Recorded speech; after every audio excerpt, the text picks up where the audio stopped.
My name is Rebecca Hatch, and imagine feeling alone, scared, not knowing what will happen to you next, where you are, who you're with, being moved from location to location, being repeatedly sexually abused by strangers, not knowing whether you'll be freed or ever see your family again. A slave in America, home of the free, the brave, and a land of new opportunities. A country where slavery is abolished. Well, you have partly felt what many girls trafficked in the U.S. feel. Human trafficking is a very present issue in the U.S. that receives very little to no attention. I have researched human trafficking testimonies and personal accounts to get a first-hand view of what these girls may be going through. Today, I will discuss the problem and process of human trafficking. You can focus your attention now to the slide, which says, "It's sad but true. Here in this country, people are being sold and smuggled like modern-day slaves." The U.S. Bureau. Now that I've discussed the problem of introduced the idea of human trafficking in America, let's discuss the problem of human trafficking.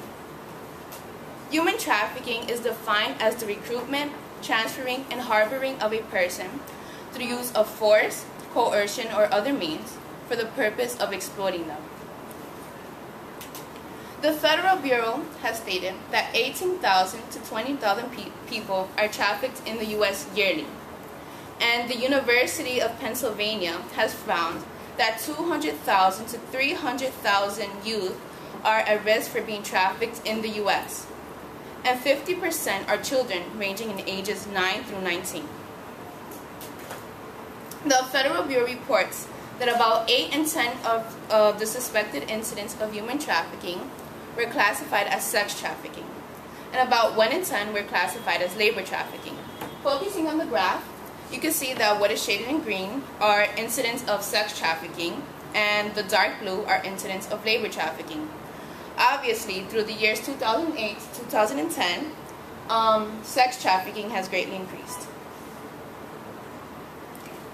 So, I read in a book titled Girls Like Us by Rachel Lloyd, which gives testimonies of young girls who were trafficked in the U.S. And a testimony was from Danielle, an 11-year-old who was trafficked. An 11-year-old like any other who has hopes and dreams. Rachel states that over the last year of her life, she's been trafficked up and down the East Coast by her 29-year-old boyfriend. She was sold on Craigslist and was working in different hotels all across the country. This young girl was unable to live her life and was exploited by this man who was old enough to be her father. Keeping the problem of human trafficking in mind, let's discuss the process of human trafficking. Human trafficking can be broken down into two forms: coercion and abduction. Rachel Lloyd states that about coercion that it doesn't take a lot. A good nose for sniffing out vulnerability. He knows that once she crosses the line for the first time, it'll be hard to come back. An example is taken from ABC News of a 19-year-old named Maya who was working in a mall when a man comes up to her offering her the chance to become a model. ABC News quotes, "The man was charming and had a flattering offer for Maya. She went along with him to California and was prostituted." She states that her pimp had taken out ads for her on the internet.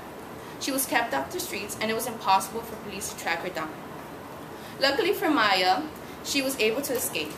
She took a chance and she ran away. However, when traffickers are unable to coerce their victims, they use other forms, such as abduction. Debbie, a 17-year-old girl from Phoenix, was kidnapped from her own backyard. She was betrayed by a friend, and ABC News reports that men took her to an apartment where she was drugged by her captors, and other men were brought into the room where she was gang raped. She said they had talked her into prostitution. She had no choice because they had threatened to throw battery acid on her family. She was kept like a dog, like an animal. She was forced to sleep in a dog kennel and was fed dog food. Luckily for her, she was rescued. But when police claimed they found her, she was stuffed in a drawer. To conclude, human trafficking does occur in the United States and is an issue that is still occurring. You've only heard the testimonies of 3 girls. There are many others just like their stories. To the dismay of many, it occurs in our own backyard. Thank you.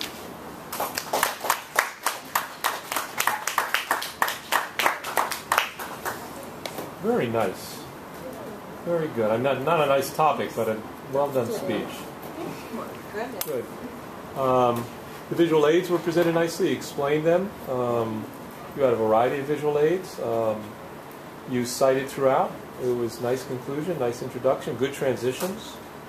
I thought the only thing I would have added to the part about the process was a little more detail about how it's done and some of one piece of testimony that says this is generally true. I mean, you did end by saying there are many more examples, but I would have liked to have some sociologist or politician or someone to say this is an example, this is widespread. Okay. Because all we got is really 2 examples. No, 3. Or I'm at the end. Oh, okay. The ABC had 2 examples. Okay. Really nicely done. Okay. I'm glad we have these. These are good examples of what I'm looking for these speeches, right? So we have a few moments here. We have about 20 minutes. First off,